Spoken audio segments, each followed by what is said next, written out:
Em relação às funções de uma associação. As funções dessa associação comunitária dos atingidos envolvem, dentre outras, a fiscalização da utilização de recursos e a eventual gestão financeira, a cobrança do poder público sobre as providências que estão em atraso e a ajuda na mobilização da comunidade dos atingidos. Como formalizar, então, uma associação de moradores, pessoal? Caso a escolha seja por uma associação formalmente constituída, o ideal é consultar um advogado e atentar para as seguintes orientações. Primeiro, reunir pessoas interessadas na organização da associação. Definir os principais objetivos dessa associação. Em seguida, elaborar o Estatuto Social, que é o documento que rege a associação, as regras da associação de moradores. Convocar uma Assembleia Geral de Fundação. Realizar essa Assembleia Geral. Aprovar o Estatuto. Fazer a eleição da diretoria. Definir a sede provisória e que tudo isso esteja constado em ata. Registrar também os documentos constitutivos dessa associação no cartório de registro civil de pessoas jurídicas. Registrar também a associação no CNPJ, que é o Cadastro Nacional de Pessoas Jurídicas no Brasil, pelo menos. Registrar na prefeitura. Realizar outros registros e pedidos de qualificação ou titulação, tais como utilidade pública e assistência social. Em relação à equipe de assessoria técnica. Essa equipe de assessoria técnica possui a função de ajudar a planejar, organizar e administrar as atividades que dizem respeito ao projeto. É desejável que essa equipe, uma vez formada, seja a mesma ao longo de todo o projeto e que seja mantida uma relação de confiança com a comunidade. O mutirão por administração direta. A equipe de assistência técnica é formada por técnicos do próprio município ou por técnicos de organizações contratadas por esse para assessorar as comunidades. Em relação às modalidades de mutirão por cogestão e autogestão, a equipe de assistência técnica é formada por técnicos contratados pela própria comunidade ou por algum parceiro para apoiar a associação de moradores. O coordenador da equipe de assistência técnica pode ser o engenheiro ou arquiteto responsável pela obra. A equipe deve ter autonomia suficiente para tomar as decisões necessárias sem interferência de grupos externos à comunidade. Deverá também contar com suporte de assessoria jurídica e contábil. São responsabilidades e compromissos dessa equipe de assessoria técnica. Identificar as necessidades da comunidade. Organizar e integrar os mutirantes que irão participar do projeto. Adaptar os projetos de engenharia e de arquitetura. Planejar o empreendimento como um todo. Antecipar e prevenir os problemas. Preparar os documentos para o início, o andamento e a finalização do projeto. Direcionar as capacitações. Organizar as equipes de trabalho e distribuir as tarefas entre os mutirantes. Orientar, coordenar e fiscalizar a execução do projeto. Medir e avaliar o desempenho desses grupos de trabalho, melhorando continuamente. Realizar reuniões periódicas com todos os envolvidos no projeto. Essa equipe de assistência técnica deve zelar por um ambiente de trabalho saudável e positivo, contribuindo para motivar equipes, construir a confiança no empreendimento, promover o compromisso de todos, valorizar as diferenças, reduzir e mediar os conflitos que podem surgir, promover a integração, buscar a evolução pessoal das pessoas que foram afetadas, buscar a criação de laços coletivos e trabalhar para a autonomia da comunidade. Mas quais os profissionais devem integrar uma equipe de assistência técnica?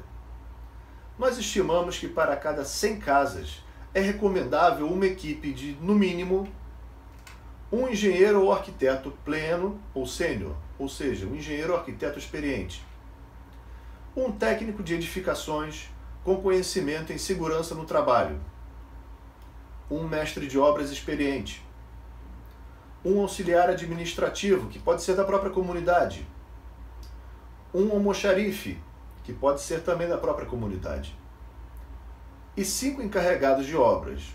Esses encarregados de obras têm a função de puxar o trabalho em cada um dos grupos de serviços nos quais o projeto foi organizado, ou seja, grupo de fundações, grupo de alvenaria, grupo de cobertura, grupo de instalações e o grupo de acabamentos. Se a quantidade de casas a serem construídas for maior do que 100, pode-se adotar as seguintes estratégias, de forma isolada ou combinada: realizar o projeto em etapas ou aumentar a equipe de assistência técnica.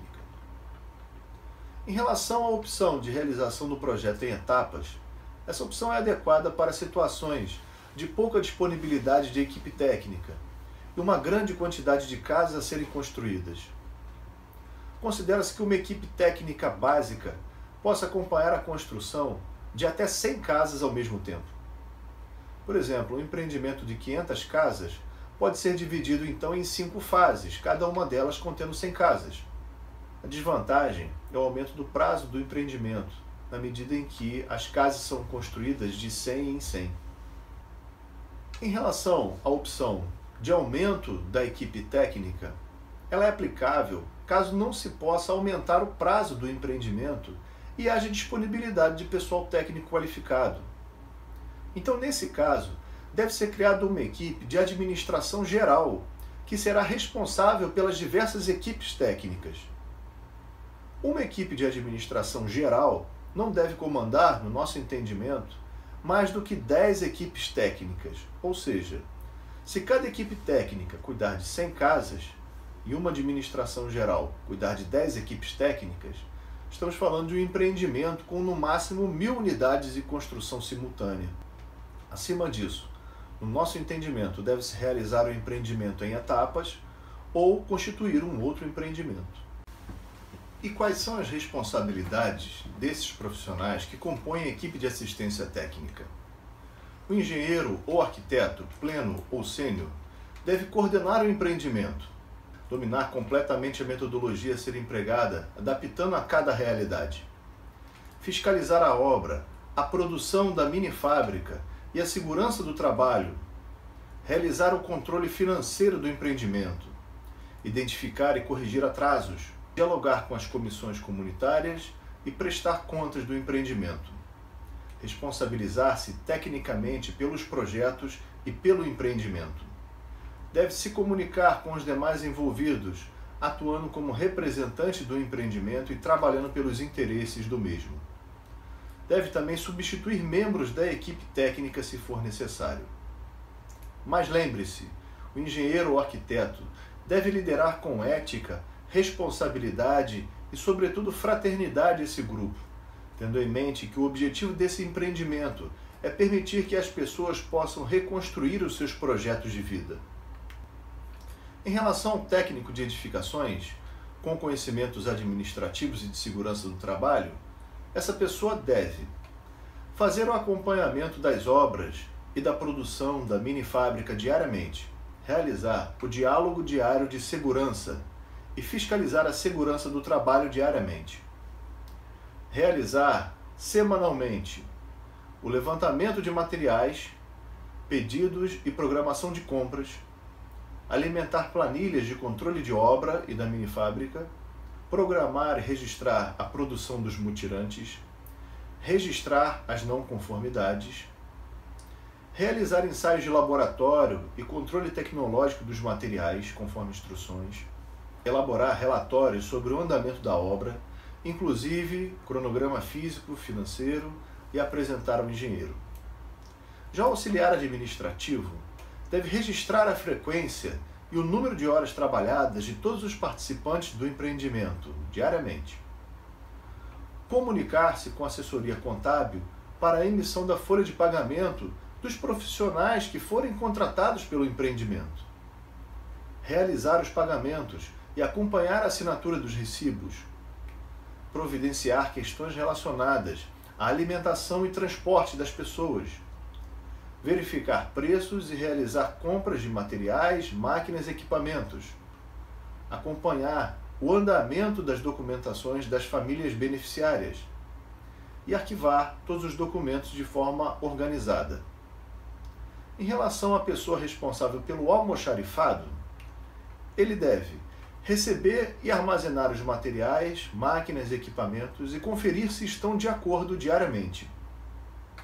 Avisar a necessidade de troca dos materiais, máquinas e equipamentos no ato do recebimento. Encaminhar máquinas e equipamentos para manutenção quando necessário.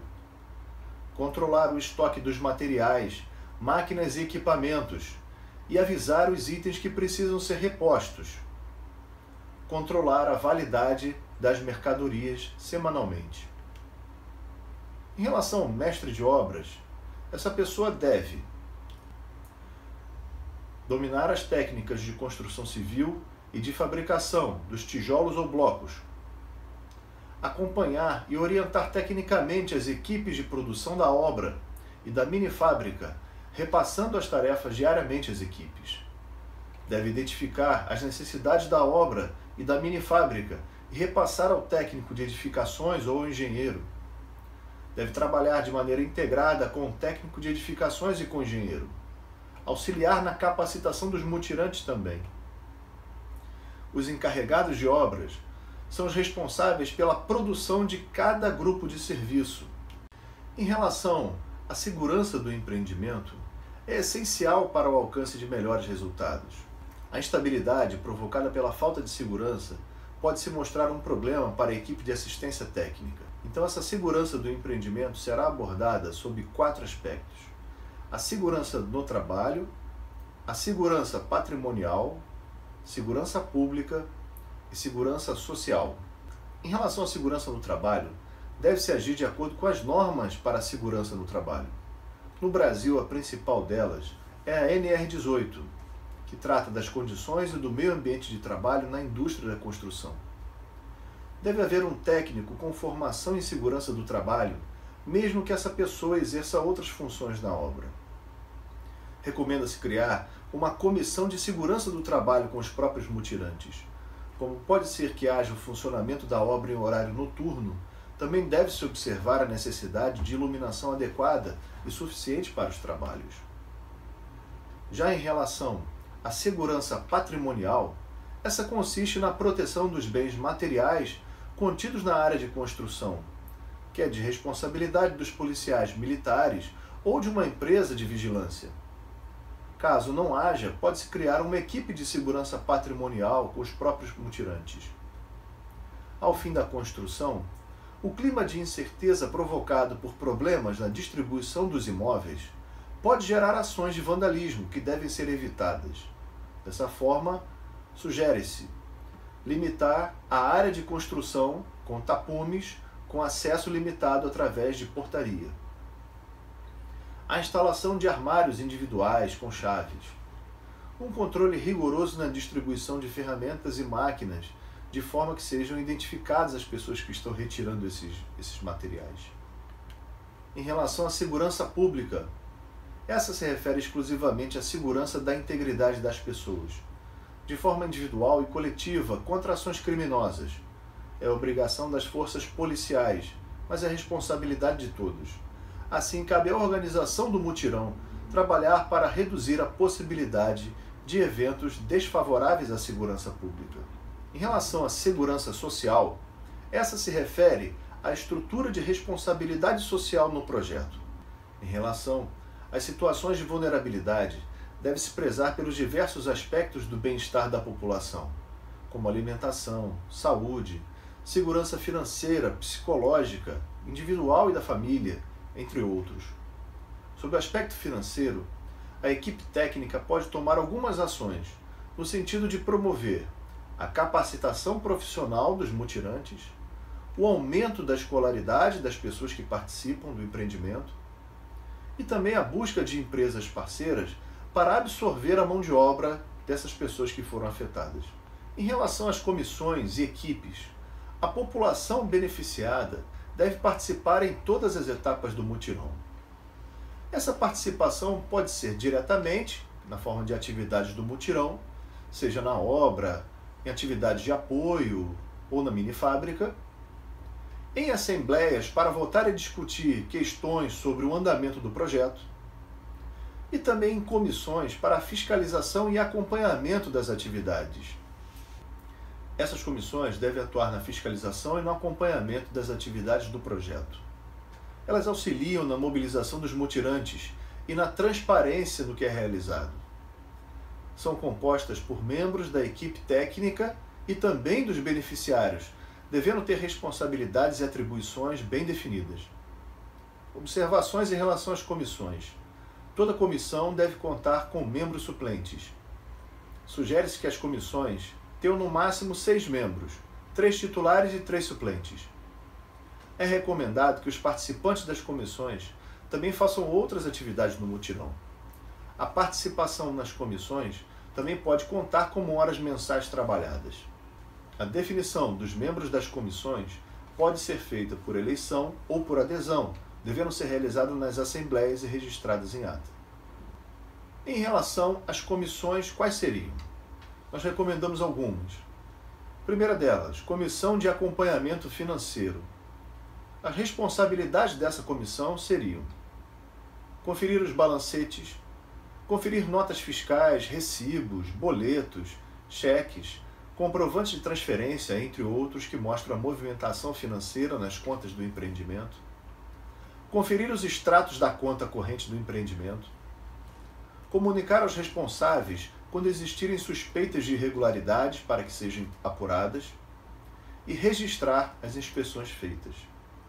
Outra comissão importante é a Comissão de Fiscalização de Obras.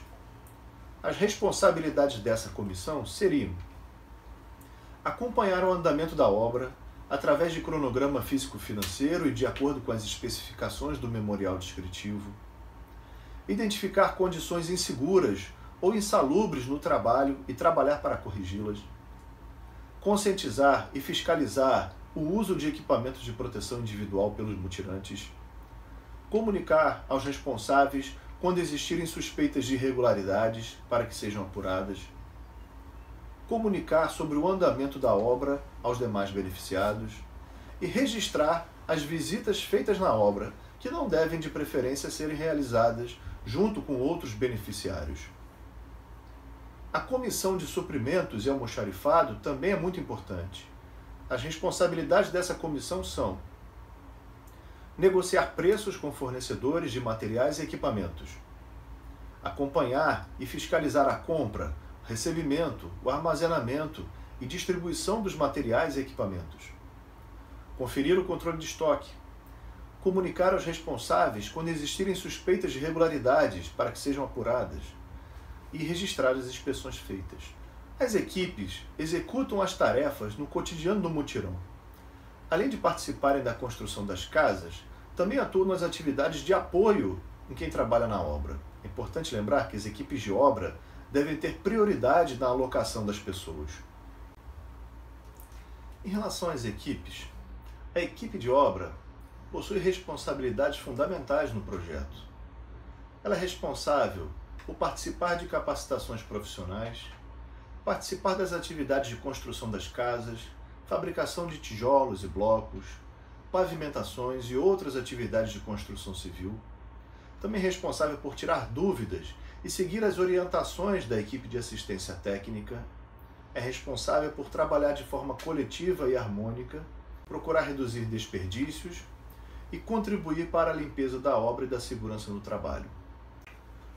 Em relação à equipe de almoxarifado, ela possui como responsabilidades ajudar o responsável do almoxarifado em todas as tarefas de conferir materiais, ferramentas, equipamentos depois de serem recebidos, distribuir materiais, ferramentas e equipamentos aos mutirantes no início de cada turno de trabalho e receber de volta no final do turno, guardar e organizar materiais, ferramentas e equipamentos e controlar semanalmente o estoque.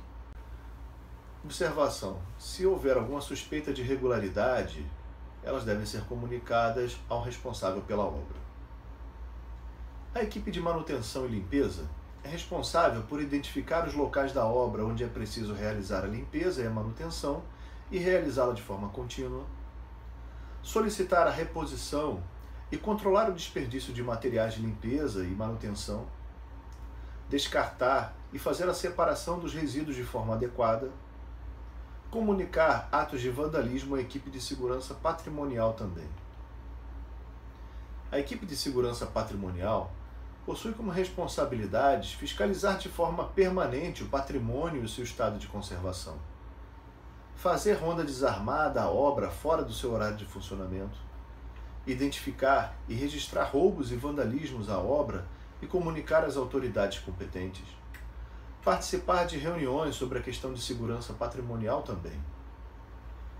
A equipe de bem-estar social possui como responsabilidades buscar parcerias com entidades que possam realizar trabalhos voluntários com a população beneficiada, identificar e inserir os beneficiários em programas de melhoria da escolaridade e de renda também, identificar as necessidades das pessoas idosas e com deficiência, buscando incluir nas atividades do mutirão, cuidar e zelar das crianças, realizando brincadeiras e dinâmicas educativas, além de garantir a sua segurança e integridade, preparar cestas básicas para distribuição aos beneficiários e também refeições aos mutirantes, zelando sempre pela higiene e boa alimentação. Em relação à organização das linhas de produção e dos grupos de trabalho, o projeto é baseado no conceito de linhas de produção, que são executadas de formas paralelas entre si, e grupos de trabalho, que são grupos que são organizados em torno de tarefas bem definidas. Então, a partir da quantidade total de pessoas que estivessem disponíveis para trabalhar no mutirão, a ideia seria dividir esse grupo em 5 subgrupos especializados de trabalho. Um grupo para cuidar da parte de fundações, o outro grupo para cuidar da parte de alvenaria, o terceiro grupo que cuidasse da parte de coberturas, telhados, o quarto grupo que cuidasse da parte de instalações e o quinto grupo que cuidasse da parte de acabamentos, tá certo? Então o conceito que está por trás desse planejamento é um conceito de produção em série. É um conceito onde esses grupos são organizados, fazem um determinado pacote de serviços e na medida em que terminam o seu trabalho naquele pacote, eles seguem para o próximo pacote, liberando, portanto, o local ou o pacote em que eles estavam trabalhando para que o grupo que vem depois possa realizar o seu trabalho. Pessoal, para a formação dos grupos de trabalho, a gente tem algumas opções. A gente pode trabalhar com uma auto-organização. O que seria isso? As pessoas são livres para decidir em qual grupo vão trabalhar. Pode se formar por meio de um sistema de sorteio, onde é realizado um sorteio para montar cada grupo. E pode ser um sistema de escolha orientada, onde a equipe gestora monta os grupos, tentando formar um perfil mais justo em termos de profissionais e que consiga atender às necessidades do projeto. Pessoal, em relação às recomendações dos grupos de trabalho, a diversidade tem que ser respeitada. As pessoas com deficiência e idosos devem ser também incluídas nesses grupos em tarefas que eles possam realizar. Não devem ser excluídas pessoas dependentes de drogas ou álcool. Os grupos devem ser fixos, porque recebem tarefas periódicas. Quando o trabalho conjunto de alguns integrantes se tornar inviável por algum motivo, tais como algum tipo de desentendimento, a equipe técnica deve agir procurando resolver esses conflitos.